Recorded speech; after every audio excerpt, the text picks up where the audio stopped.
3 سال کے اس دور حکومت میں خان صاحب نے آپ لوگوں کو بھی کوئی ریلیف نہیں دیا. آپ تو ملک چلانے والوں میں شامل ہوتے ہیں. پاکستان کی پچ ایسی ہے کہ یہاں آگے فیل ہو جاتے ہیں. پاکستان کی اس وقت جو پاپولیشن ہے اس میں 39% کے قریب لوگ جو ہے وہ خطے غربت کے پاورٹی لائن کے بلو چلے گئے ہیں. ہمارا tax to G D P جو ہے وہ اس خطے میں اس ریجن میں سب سے کم ہے. بجلی کے معاملات ہیں اس میں گردشی قرضے جو ہیں وہ $1 ٹریلین پہ چلے گئے ہیں. ابھی گیس کا انہوں نے جو بحران سامنے رکھ دیا ہے, پورے پنجاب گیس سے محروم ہوا ہوا ہے. پاکستان نے اس سال کوئی $12 بلین لون ری پے کرنا ہے. اچھا, کیا ایسا بھی ہے, کیونکہ دیکھیں آپ صوبائی وزیر اطلاعات بھی رہیں اور پلس یہ آئی ٹی کے, اور اس اعتبار سے آپ سیاسی پوائنٹ کو بھی بہت زیادہ بنسبت دوسرے انڈسٹریلسٹ کے سمجھیں گے بھی اور ہمیں بھی سمجھائیں گے, کہ کیا ایسا بھی ہے کہ تحریک انصاف کی اس حکومت کے لیے بیوروکریسی جو ہے وہ سب سے بڑا چیلنج تھی؟ کیونکہ جب آئی پیز والا معاملہ آیا بجلی کے اس مسئلے میں تو معلوم پڑا کہ پچھلی گورنمنٹ نے ایسے معاہدے کر رکھے ہیں کہ اس کی کنٹینیوٹی بھی نقصان دہ ہے, اور اگر نہیں اس کو کنٹینیو کرتے تو ہمارے لیے بجلی کا آلریڈی ایک شارٹ فال موجود ہے. یعنی دونوں طرف سے یہ حکومت پھنسی ہوئی ہے. دیکھیں بات یہ ہے کہ اگر آپ کو یاد ہو تو آج سے 4-5 سال بلکہ 6 سال پہلے ہمارے یہاں سب سے بڑے جو ایشوز تھے وہ ایک تو لا اینڈ آرڈر کا تھا. ٹھیک ہے, کراچی ہمارا پاکستان کا کمرشل اور انڈسٹریل اور اکنامی کا ہب ہے. کراچی میں تقریباً 15 سے 20 لوگ روزانہ ٹارگٹ کلنگ کا شکار ہوتے تھے. تو اس طریقے سے آپ کے انڈسٹریل ہب کو کرپل کیا ہوا تھا لا اینڈ آرڈر نے. صحیح. دوسری ہماری اکانومی کو کرپل کیا ہوا تھا الیکٹریسٹی نے, کہ ہمارے پاس الیکٹرک نہیں تھی. اور اگر آپ کو یاد ہو تو پنجاب میں 18 گھنٹے کی لوڈ شیڈنگ ہوتی تھی. کراچی میں تقریباً 12 گھنٹے کی ہوتی تھی, پنجاب میں 18 گھنٹے کی ہوتی تھی. تو آپ کے پاس انرجی نہیں تھی. گیس کی بھی اسی طریقے سے شارٹیج تھی. تو لا اینڈ آرڈر آپ کے یہاں ماشاء اللہ آپ کی گورنمنٹ نے اور آپ کے آرمی نے اس میں بڑا ہیلپ آؤٹ کیا, رینجرز نے بڑا کام کیا. لا اینڈ آرڈر آپ کا ٹھیک ہوا, وہ ٹارگٹ کلنگ ختم ہوئی. تو اس طریقے سے آپ کا یہ جو ایک کراچی جو ایک انڈسٹریل کمرشل ہب ہے یہ آزادانہ کام کرنے کے قابل ہوا. پھر بجلی کے پروجیکٹس لگے, پھر RLNG کے پلانٹس لگے. تو اس کے نتیجے میں RLNG کی سچویشن قدرے بہتر ہوئی, اور اب پھر وہ منگوا ہی نہیں پائے. صحیح. پلانٹ ہونے کے باوجود نہیں منگوا پائے. بجلی آپ کے پاس جو اتنی لگ گئی کہ اب تقریباً 4000 میگا واٹ کے قریب بجلی آپ کے پاس سرپلس ہے. اب وہ بجلی سرپلس ہے تو اس کی کیپیسٹی پیمنٹ ہم دے رہے ہیں. مقصد کہنے کا یہ ہے کہ جب آپ کو بجلی چاہیے تو آپ بجلی کے پلانٹ لگائیں گے. اچھا, اب بجلی کے پلانٹ لگوائیں گی, گورنمنٹ لگوائے گی. کسی XYZ کو آپ جا کے کہیں کہ جی آپ یہاں پہ بجلی کا پلانٹ لگاؤ, تو سب سے پہلے وہ پوچھے گا نا کہ بھئی میری بجلی خریدے گا کون. صحیح. تو خریدار تو گورنمنٹ خود ہے, کیونکہ نیشنل گریڈ میں بجلی ڈالنی ہے اور نیشنل گریڈ سے پھر آگے سپلائی ہونی ہے. تو اس لیے گورنمنٹ کے پاس یہ پورا ڈیٹا ہوتا ہے کہ ہمارے یہاں اتنی بجلی کی شارٹیج ہے, اتنا ہمارا آگے چل کے گروتھ ریٹ ہے, تو ٹوٹل بجلی ہمیں اتنی ریکوائرڈ ہے, اور اس کے لیے ہمیں اتنے کارخانے لگوانے ہیں. اب جو کارخانے لگوانے ہیں اس کے لیے آپ کو انویسٹر کو شیورٹی دینی ہوگی کہ آپ یہ بجلی بنائیں گے تو ہم خرید لیں گے, اور آپ اتنے کی بجلی بنائیں گے اور اتنے کی ہم خریدیں گے, تاکہ اس میں انویسٹمنٹ کا ریٹرن اس کو انشور ہو جائے. تو یہ ایگریمنٹ اس طرح ہوتے ہیں جو انٹرنیشنل ایگریمنٹس ہوتے ہیں کہ آپ نے ان کو ایک ریٹرن گارنٹی کرنی ہوتی ہے. ٹھیک ہے. تو اس طریقے سے محترمہ بے نظیر بھٹو کی حکومت بھی آئی, پھر نواز شریف صاحب کی آئی, پھر 2-3 حکومتیں ان کی آگے پیچھے چلتی رہیں, مشرف صاحب کی حکومت بھی آئی. تو یہ انٹرنیشنل ایگریمنٹس تھے, اس کے مطابق ہوئے. اب بدقسمتی یہ ہے کہ آپ نے IPPs کو تو لگوا دیا, ان کو آپ نے ریٹرن بھی گارنٹی کر دی, اور آج آپ کے پاس 4000 میگا واٹ بجلی سرپلس بھی ہے, لیکن آپ بجلی کی چوری نہیں رکوا سکے نا, آپ بجلی کے لائن لاسز نہیں رکوا سکے. ٹھیک. اور جو آپ کے پاس آج کی ڈیٹ میں 4000 میگا واٹ سرپلس ہے, آپ اس کو یوز نہیں کر سکے. کیوں نہیں یوز کر سکے؟ کہ آپ کے اپنے گورننس کے ایشوز ہیں. اگر آپ ان چیزوں کو صحیح پراپرلی مینیج کر لیں, فائن ٹیون کر لیں, تو بجلی کا تو اگر آپ کی انڈسٹری لگتی رہے گی تو گروتھ از دیئر. تو آپ کو بجلی تو چاہیے, تبھی تو آپ یہ سارے سسٹم رن کریں گے نا. تو اس کے لیے یہ ساری چیزیں اپنی جگہ ہیں. اب سیاسی طور پہ تو جتنا مرضی کہتے رہیں جی انہوں نے غلط معاہدے کیے, یہ کیا وہ کیا, لیکن بات یہ ہے کہ آپ کو گیس بھی چاہیے, آپ کو بجلی بھی چاہیے, اور اس کے لیے آپ کو گارنٹی دینی ہی پڑے گی چاہے کوئی بھی گورنمنٹ ہو. اور اس کی وجہ سے اچھا اب بات آپ نے ایک بیوروکریسی کی بھی کی مجھے. جی بیوروکریسی کا ایشو یہ ہے کہ بیوروکریسی خان صاحب نے جو ایک بیانیہ بنایا اپنا کہ جی ہم نے کرپشن کو روکنا ہے اور احتساب کرنا ہے. اب وہ اندھے کی لاٹھی ہے اور وہ برس رہی ہے. اب وہ جو برس رہی ہے تو اس کے نتیجے میں جو آپ نے پرانے جو بیوروکریٹس تھے ان کو جب آپ نے ایک ایک 1.5 سال 2 سال آپ نے جیلوں میں ڈالا. میں کسی کی سیاسی طرفداری نہیں کر رہا, میں اس کو پیورلی پروفیشنل بات کر رہا ہوں. تو جب آپ بیوروکریٹ کو جیلوں میں ڈالیں گے سال 2 سال کے لیے تو دوسرے بیوروکریٹس کیوں کام کریں گے؟ بیوروکریٹس کی بھی تو ایک برادری ہوتی ہے نا, ان کے بیچ میٹس ہوتے ہیں, ان کے آپس میں لنکس ہوتے ہیں. تو وہ یہ سمجھتے ہیں کہ اگر ہم کسی پیپر پہ سائن کریں گے یا کوئی کمٹمنٹ کریں گے, آج آپ کی اوگرا کی جتنے پرانے لوگ ہیں وہ آج سارے FIA میں کیس بھگت رہے ہیں. تو اس وجہ سے میں گزارش کر رہا ہوں کہ جب آپ اس طریقے سے لوگوں کو احتساب کے نام پہ یا کسی بھی طریقے سے جب لوگوں کو ہراس کریں گے تو لوگ کام نہیں کریں گے. تو دیکھیں آپ نے گفتگو کا جب آغاز ہوا اس انٹرویو کا, آپ نے کہا ایسی پچ ہے پاکستان کی کہ کوئی بھی آ جائے اس پہ وہ آسان نہیں ہے. ایک طرف یہ چیلنجز بھی ہیں کہ اگر کوئی سسٹم کو صحیح کرنا چاہتا ہے تو یہ تو وہی والی بات ہو گئی کہ میدان صحیح بھی نہیں ہوگا اور کھیلنا بھی اسی پر ہے. یہی وہ ایکچوئل چیلنج ہے. دیکھیں خان صاحب ہمارے ہیرو بھی ہیں, ہمارے کیپٹن بھی ہیں. تو کرکٹ میں تھے تو کامیاب تھے, ٹھیک ہے نا, اس پچ پہ کامیاب تھے. اب پاکستان کے پچ پہ کھیل رہے ہیں تو نہیں کام کر پا رہے. تو اس کی وجہ کیا ہے؟ تو اس کی وجہ یہی ہے نا کہ پاکستان میں اتنا میس ہے اور چیزوں کو اتنا میس اپ کیا گیا ہے کہ اس کی وجہ سے اچھے خاصے لوگ جو دنیا بھر میں پرفارم کر رہے ہوتے ہیں وہ پاکستان میں آگے فیل ہو جاتے ہیں. ٹھیک ہے. تو پاکستان میں ضرورت اس چیز کی ہے کہ اس میس اپ کو ختم کیا جائے, لوگوں کو عزت دی جائے. لوگ آگے اگر پاکستان میں سرو کرنا چاہتے ہیں تو ان کے اوپر ٹرسٹ کیا جائے اور انہیں عزت دی جائے اور انہیں کام کرنے کی آزادی بھی دی جائے. اور پاکستان میں جتنے بھی ہمارے SOPs ہیں, ہمارے رولز ہیں, ہمارے گورنمنٹ کے جو پروسیجرز ہیں, کوڈل پروسیجرز ہیں, کوڈل فارمیلٹیز ہیں, ان کو فرینڈلی بنایا جائے تاکہ لوگ جو ہیں وہ کام کریں اور لوگوں کو حوصلہ افزائی کریں تاکہ لوگ پرفارم کر سکیں. اچھا, اس میسب کو ختم کرنے کے لیے اگر وہ مزید ٹینیور مانگیں یا آگے ایک کنٹینیوشن ہو گورنمنٹ کی, تو آپ کیا سمجھتے ہیں کہ یہ اپلیکیبل ہوگا یا افورڈیبل ہوگا پاکستانی قوم کے لیے کہ وہ مزید مہنگائی اور ان چیزوں سے نمٹنے کی ان میں قوت بچی ہے کہ نہیں بچی؟ دیکھیں یہ تو ڈیسائیڈ کرنا ہے لوگوں نے, پبلک نے, کہ پبلک نے ووٹ کاسٹ کرنا ہے اور پبلک کیا دیکھ رہی ہے. پبلک نے تو خیبر پختونخوا کے بلدیاتی الیکشن میں میں سمجھتا ہوں ایک بڑا نتیجہ وہ بھی اس صوبے سے جہاں پہ آپ کی پچھلی حکومت تھی, موجودہ حکومت ہے, پھر فیڈرل میں بھی آپ بیٹھے ہیں, تو وہاں پر تو JUI کو یا دوسری پارٹیوں کو انہوں نے پرائرٹی دی. دیکھیں جب زرداری صاحب کی گورنمنٹ تھی تو اگر آپ کو یاد ہو تو اس کے بعد الیکشن وہ ہار گئے تھے. وہ اس لیے ہار گئے تھے کہ انہوں نے اس وقت بھی انرجی کے شعبے میں کوئی پرفارمنس نہیں دکھائی تھی اور 18-20 گھنٹے پنجاب میں لوڈ شیڈنگ ہوتی تھی. صحیح ہے. تو اس میں انہوں نے پرفارمنس نہیں شو کی, اس وجہ سے پھر وہ الیکشن ہار گئے. اب آج کا جو الیکشن ہے اگر ہم اس میں دیکھتے ہیں جو اب ہونے جا رہا ہے, یا ابھی بلدیاتی انتخابات کا آپ نے حوالہ دیا, تو میں سمجھتا ہوں اس میں سب سے بڑا جو میجر رول ادا کرے گی وہ مہنگائی ادا کرے گی. تو اس میں اس وقت غریب آدمی کے لیے جو انفلیشن کا ریٹ ہے وہ اس وقت 22% ہے. تو وہ کیسے اپنی تنخواہ میں گزارا کرے گا, کیسے وہ بجلی کے بل دے گا, کیسے وہ ڈاکٹر کی فیس ادا کرے گا. ظاہر ہے لوگ بیمار تو ہوتے ہیں نا, تو وہ کیسے کرے گا, پھر اپنے بچوں کو پڑھائے گا کیسے, پھر وہ اپنا آنے جانے کے آفس آنا جانا یا کاروبار یا دکان پہ آنا جانا یا فیکٹری میں آنا جانا اگر مزدور ہے تو اس کا کرایہ کیسے وہ برداشت کرے گا.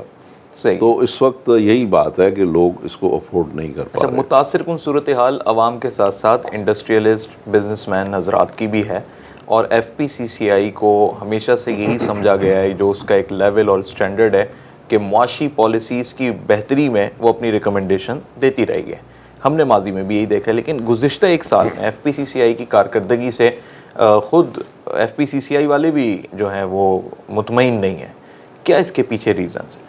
دیکھیں میں سمجھتا ہوں کہ FPCCI بدقسمتی سے ایک ہمارا ادارہ جو ہے, جو ایپکس باڈی ہے بزنس کمیونٹی کی, اور بڑی محترم باڈی ہے, اور اس کا جو بیسک فنکشن ہے وہ ہے کہ گورنمنٹ کو وہ صحیح مشورے دے. ریسرچ اینڈ ڈیولپمنٹ کرے, اس کے نتائج میں دنیا کی سکسیس سٹوریز کو دیکھے اور پاکستان کے جو معروضی حالات ہیں ان کو دیکھے اور اس کے مطابق گورنمنٹ کو اپنا فیڈ بیک دے, اپنے پروپوزلز دے. یہ فیڈریشن کا کام ہے. تو یعنی گورنمنٹ میں جو سرکاری بابو ہیں, بیوروکریسی ہے, ان کا ایک اپنا مائنڈ سیٹ ہوتا ہے, ٹھیک ہے. حکومت میں جو وزیر ہیں ان کا ایک اپنا مائنڈ سیٹ ہوتا ہے, کیونکہ وہ انہوں نے پبلک سے ووٹ لے کے آئے ہوئے ہوتے ہیں. تو ان کے ذہن میں جو ہوتا ہے وہ اگلے 5 سال بعد پھر ووٹ ان کے ذہن میں ہوتا ہے, ٹھیک ہے.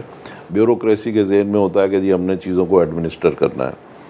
بزنس کمیونٹی کا جو ادارہ ہے, ہمارے چیمبرز ہیں, ہماری ایسوسیشن ہے, فیڈریشن ہے, ان کا کام یہ ہوتا ہے کہ وہ اپنی فیڈ بیک دیں. تو اس طریقے سے یہ جو تینوں ادارے ہیں جس میں بیوروکریسی ہے, حکومت ہے اور پھر ہم لوگ ہیں, تو ہم جب اپنا فیڈ بیک دیتے ہیں, انپٹ دیتے ہیں, تو اس سے پھر پالیسیز جو ہیں وہ صحیح بنتی ہیں, بیلنسڈ ہوتی ہیں. اچھا, اب ہم تینوں میں سے کوئی بھی ادارہ اگر اپنا صحیح کام نہ کر رہا ہو تو اس کے نتیجے میں جو بھی پالیسیز بنے گی وہ ڈیفیکٹو ہوں گی اور وہ اس طریقے سے بیلنسڈ نہیں ہوں گی, ٹھیک ہے. اب بدقسمتی سے جو ہمارا ادارہ ہے فیڈریشن میں جو اس وقت لوگ بیٹھے ہوئے ہیں, وہ فیڈریشن جو ہے وہ ایک PR کلب بن گیا ہے, پبلک ریلیشننگ کلب ہے. صحیح. اب وہ جو بھی وہاں پہ بیٹھے ہوئے ہیں لوگ, وہ صرف اپنی پبلک ریلیشننگ کرتے ہیں, اپنے تعلقات بہتر بنانے کی کوشش کرتے ہیں, اپنے لیے, اپنے دوستوں کے لیے, ساتھیوں کے لیے فائدے لینے کی کوشش کرتے ہیں. پالیسی ورک نہیں ہے, پالیسی کے اوپر جو انپٹ اور گورنمنٹ کو گائیڈ لائن ایشو ہونی چاہیے وہ نہیں ہے. تو اس وجہ سے گورنمنٹ میں بھی یہ کھانا جو ہماری طرف سے جو فیڈ بیک یا اسسٹنس ہونی چاہیے گورنمنٹ کو, وہ نہیں مل پا رہی. تو اس وقت پاکستان میں اگر آپ دیکھتے ہیں جو بزنس مین کی مزریز ہیں, جو لیبر فورس کی مزریز ہیں, جو عام عوام کی مزریز ہیں, یہ ساری مزریز جو ہیں یہ اکانومی کی وجہ سے ہیں. جو بیڈ اکانومی ہے, پور اکانومی ہے یا بیڈ گورننس ہے. دیکھیں نا, اگر آٹے کی بلیک مارکیٹنگ ہوتی ہے, چینی کی یا پیٹرولیم کی شارٹیج ہوتی ہیں, تو اس کی بنیادی وجہ کیا ہے؟ اس میں سفر کون کرتا ہے؟ بزنس مین ہی سفر کر رہا ہوتا ہے نا, اور اس کے بعد پھر عوام سفر کر رہے ہوتے ہیں. تو ہم یعنی ہمارا ادارہ جو ہے, اگر فلور مل ایسوسیشنز جو ہیں یا فلور مل کا جو بزنس کرتے ہیں لوگ, اگر ان کا مسائل حل نہیں کر پائے گا, اگر جو چینی کی ملیں ہیں ان کے مسائل کو حل نہیں کر پائے گا یا ان کو سیدھا نہیں کر پائے گا, اگر ان کی زیادتی بھی ہے, فار ایگزامپل انہوں نے کوئی کارٹلائزیشن کی ہوئی ہے تو ان کو نہیں ٹھیک کر پائیں گے, یا ہمارے ٹریڈرز جو ہیں وہ اگر زیادہ پروفیٹیرنگ کر رہے ہیں یا ہولڈنگ کر رہے ہیں تو ان کو کون دیکھے گا؟ ہماری فیڈریشن کو انہیں دیکھنا چاہیے. تو یہ چیزیں جو ہے, اگر ہم اپنا رول, جیسے گھر کے بڑے کا رول ہوتا ہے, وہ گھر میں ساروں کو ایک صحیح طریقے سے رکھتا ہے, تو وہ ہماری فیڈریشن جو ہے اگر وہ نہیں طریقے سے لوگوں کو ہینڈل کرے گی, اس کے پاس اپنا کوئی ریسرچ ورک نہیں ہوگا, کوئی ہوم ورک نہیں ہوگا, تو اس پھر جو ملک کی اکانومی کی جو ہم سچویشن دیکھ رہے ہیں وہ پھر ایسے ہی ہوگی. تو اس میں بس بات یہی ہے کہ ہمارے جو اپ کمنگ الیکشنز جو ہیں FPCCI کے, پہلے میں تھوڑا سا لاسٹ الیکشن کے حوالے سے ایک ناظرین کو بھی بتانا چاہتا ہوں کہ ہمارے پاس یہ اطلاعات آئی تھیں کہ SM منیر صاحب کا گروپ جو ہے وہ ون کر گیا ایک ووٹ سے. اگلے دن یہ اطلاعات آئیں کہ 2 ووٹوں سے ہار گیا. تو یہ ایک ایسا لگا کہ جیسے نتائج میں کچھ ہیر پھیر ہوئی. اب جو الیکشن ہونے جا رہے ہیں 2021 کے حوالے سے میں بات کر رہا ہوں, اس میں کیا پوزیشن آپ کو دکھ رہی ہے؟ اب بات یہ ہے کہ جو آپ نے بتایا کہ رات تک تو پوزیشن یہی تھی کہ اس میں خالد طواب صاحب کینڈیڈیٹ تھے یونائٹڈ بزنس گروپ کے, وہ 1 ووٹ سے جیتے تھے. تھوڑی دیر کے بعد ایک کینسل ووٹ تھا, تو ان کو جب آفٹر تھاٹ آئی ہمارے الیکشن کمیشن کو, وہ ایک الگ کمرے میں جا کے بیٹھے, 1-1.5 گھنٹہ انہوں نے باہمی مشاورت کی, اور اس کے بعد آگے کہا کہ جی جو 1 ووٹ کینسل تھا انویلپ میں بند رکھا گیا تھا, اس کو ہم کھول رہے ہیں. ان کو پتا تھا کہ وہ ووٹ جو ہے وہ دوسرے کینڈیڈیٹ جو ہیں, جو خالد طواب کے ریزرو رکھا ہوا تھا, انہوں نے ریزرو نہیں تھا, کینسل تھا. اچھا. تو وہ ووٹ انہوں نے آگے کھول دیا اور اس کو انہوں نے دوسرے کینڈیڈیٹ کی فیور میں کاؤنٹ کر لیا. تو اس طریقے سے خالد طواب صاحب کو پہلے تو برابر کیا گیا, تو ایٹ پار آگے دونوں کے ٹائی ہو گیا. اور اس کے بعد جو ہے صبح جب دوبارہ AGM ہوئی, اینول جنرل باڈی میٹنگ, تو اس میں پتہ چلا کہ جی وہ راتوں رات 2 ووٹ اور انہوں نے ڈال دیے ان کے فیور میں, جو اس وقت سٹنگ پریزیڈنٹ ہیں. تو اس طریقے سے وہ 2 ووٹ سے وہ جیت گئے. یعنی پہلے 1 ووٹ سے ہارے ہوئے تھے, پھر اس میں مینوورنگ کر کے 1 ووٹ ڈالا گیا جو کینسل تھا, تو وہ ایکول کر دیا گیا, اور 2 ووٹ ان کو پھر بعد میں خیال آیا کہ یار جب کر ہی رہے ہیں تو پھر کیا 2 اور ڈال دو، تو انہوں نے 2 اور ڈال دیے، تو اس طرح کر کے وہ 2 ووٹ سے وہ جیت گئے. تو کیا یہی پوزیشن ابھی بھی ہے کہ اس طریقے سے گریپ ہو سکتی ہیں چیزیں؟ دیکھیں بات یہ ہے کہ اس کی تو کوئی لمٹ نہیں ہوتی. جب کوئی شخص گرنے پہ آ جائے تو اس کی تو کوئی لمٹ نہیں ہے کہ وہ کتنا گرتا ہے. بڑی عجیب سی بات نہیں کہ جب خان صاحب اپنی موو چلا رہے تھے، کراچی آئے، ایف پی سی سی آئی کی بلڈنگ میں آئے، اوپر انہوں نے بیٹھ کے پریس کانفرنس کی، آپ ہی سب لوگ وہاں موجود ہیں، لیکن آج جب خان صاحب گورنمنٹ میں ہیں تو زیادتیوں کا شکار بھی آپ ہی لوگ ہو رہے ہیں. دیکھیں اس میں تو خان صاحب کا اس میں تو کوئی قصور نہیں ہے نا. فیڈریشن کے الیکشنز میں خان صاحب کا تو کوئی رول نہیں ہے. یہ تو بزنس کمیونٹی کا اپنا ہی کیا دھرا ہے.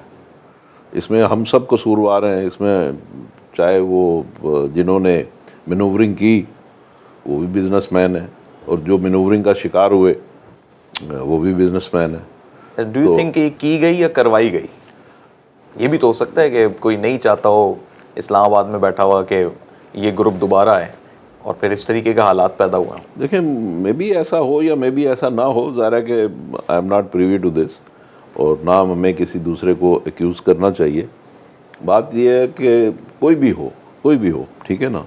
میں نے کہا کہ جب وہ ڈکلائن یا ڈیٹیریوریشن پہ آتی ہے کوئی چیز، تو اس کو یہ دیکھنا ہے کہ وہ آخر اللہ کو جواب بھی دینا ہے، آخر انسان کا ضمیر بھی ہے، اور آخر پھر یہ جو قیمت ہم ادا کر رہے ہیں کہ ملک کی معیشت کی جو تباہی ہے، صحیح، تو اس کی قیمت بھی پھر ہم سبھی ادا کر رہے ہیں. ٹھیک ہے، صحیح ہے. لاسٹ میرا سوال ہے، کیونکہ آپ کراچی انڈسٹریل الائنس کے صدر بھی ہیں. کراچی کے اندر جب تک وہی آپ والی بات کہ ایک ٹیررزم تھا، بڑی عجیب سچویشن تھی، تو اس وقت سمجھ آتا تھا کہ جی پاکستان کی اکانومی میں جو ریڑھ کی ہڈی کی حیثیت کراچی رکھتا ہے، اور اگر وہ نہیں آگے بڑھ پا رہا ہے تو یہ رکاوٹ ہے. اب وہ رکاوٹ نہیں ہے گزشتہ 3-4 سالوں سے.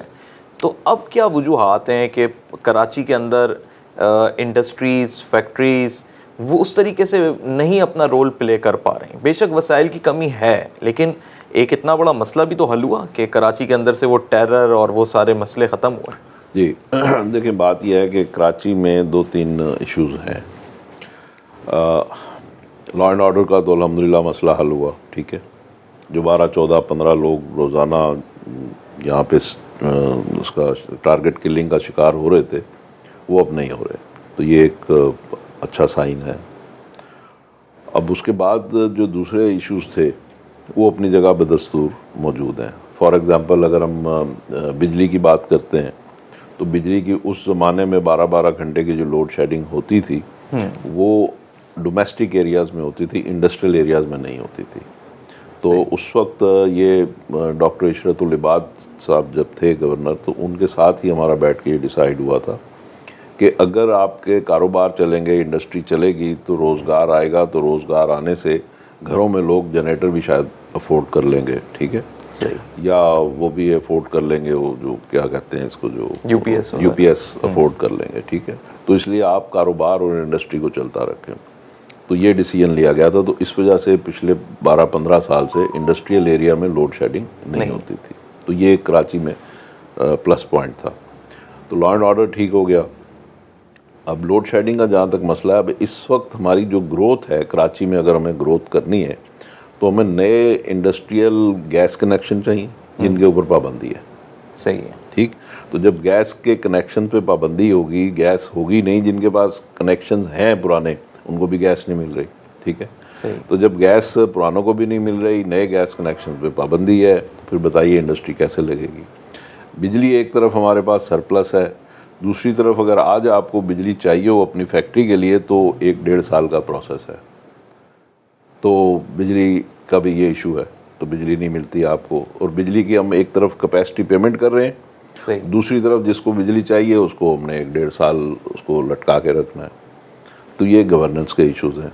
تیسری طرف بات یہ ہے کہ کراچی میں اس وقت جو انڈسٹریل پلاٹس ہیں، کرنگی میں دیکھ لیں، فیڈرل بی ایریا میں دیکھ لیں، سائٹ میں دیکھ لیں، تو یہاں پہ 50 کروڑ روپیہ، 30 سے 50 کروڑ روپیہ جگہ کے ڈپینڈ کرتا ہے. تو 30 سے 50 کروڑ روپیہ ایکڑ پہ یہاں پہ زمین ہے، جو کہ بہت مہنگی ہے. اب اگر آپ نوری آباد جاتے ہیں یا اور دور دراز پورٹ قاسم میں، تو یہاں پہ بھی زمینیں ہیں نہیں، اور اس میں بھی ریڈ ٹیپزم بہت زیادہ ہے کہ اصل پرائس کچھ اور ہوگی، اس کے اوپر آن منی کچھ اور ہوگی، اور وہ بڑے اس میں ایشوز ہیں اور پرابلم ہے.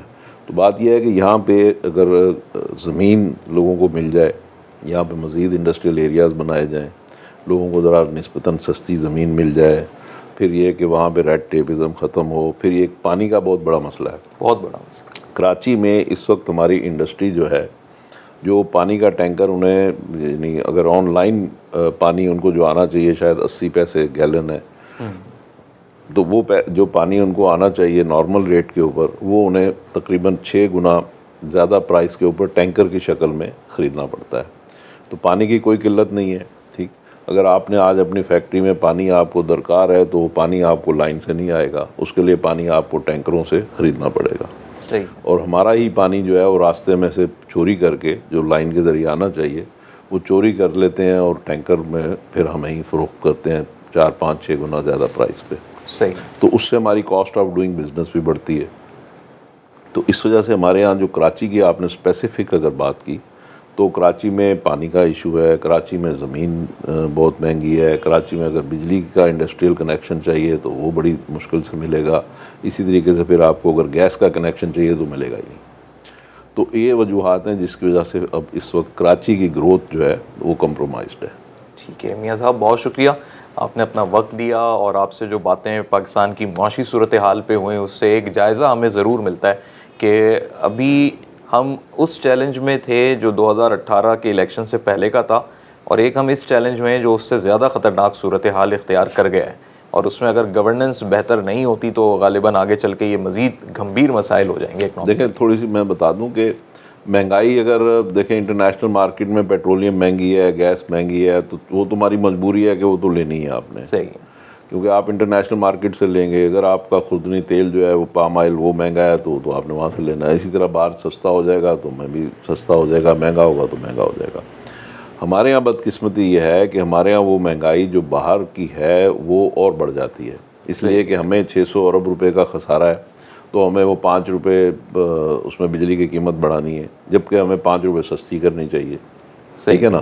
اسی طریقے سے پیٹرولیم کی قیمت ہے، باہر کم بھی ہو جائے گا تو ہم نہیں کر پاتے، اس لیے کہ ہمیں 600 ارب روپے کی اس میں لیوی چاہیے کہ تاکہ ہم اپنے خسارے پورے کر سکیں. بالکل. تو یہ جو ہمارے خسارے ہیں، جو چورا چکاری ہے، جو ہیرا پھیری ہے، ان کے جو خسارے ہیں ان کو پورا کرنے کے لیے ہمارے یہاں، آپ کے یہاں جو پبلک اونڈ جو پبلک سیکٹر آرگنائزیشنز ہیں، اس میں 600 ارب روپے ہر سال ہمیں ڈالنا ہے ان کے خسارے پورے کرنے کے لیے. تو یہ جو سارے خسارے ہیں تقریباً 20 ارب ڈالر کے ہیں. یہ خسارے سارے پورے کرنے کے لیے یہ جو خندقیں ہیں ان کو بھرنے کے لیے ہمیں ظاہر ہے کہ وہ اگر کوئی باہر سے قیمت کسی چیز کی کم ہو بھی جاتی ہے تو ہم اپنی پبلک کو ریلیف نہیں دے پاتے، اور وہ خسارے اور وہ خندقیں ہمیں جو ہے وہ بھرنی پڑتی ہیں. تو یہ ہے ہمارا اصل میں پرابلم. صحیح. بہت شکریہ میاں زاہد حسین صاحب، آپ نے اپنا وقت دیا. ناظرین، اس پروگرام سے متعلق آپ کی بھی اگر کوئی رائے ہے تو آپ کمنٹ اور فیڈ بیک کے ذریعے ہم تک پہنچا سکتے ہیں. ہم بھی پر امید ہیں کہ پاکستان کی معاشی صورتحال اور بالخصوص کراچی کی بھی جو اکنامک پوزیشن ہے وہ بہتر ہو، اور پاکستان اس راستے پر ضرور گامزن ہو سکے جو پاکستان کے اندر ایک معاشی انقلاب کی صورتحال پیدا کرے، چاہے وہ سی پیک کی صورت میں ہی کیوں نہ ہو. لیکن دیکھ ہم یہی رہے ہیں کہ چیلنجز بڑھتے جا رہے ہیں. محمد عمر خان کو دیجیے اجازت. اللہ حافظ.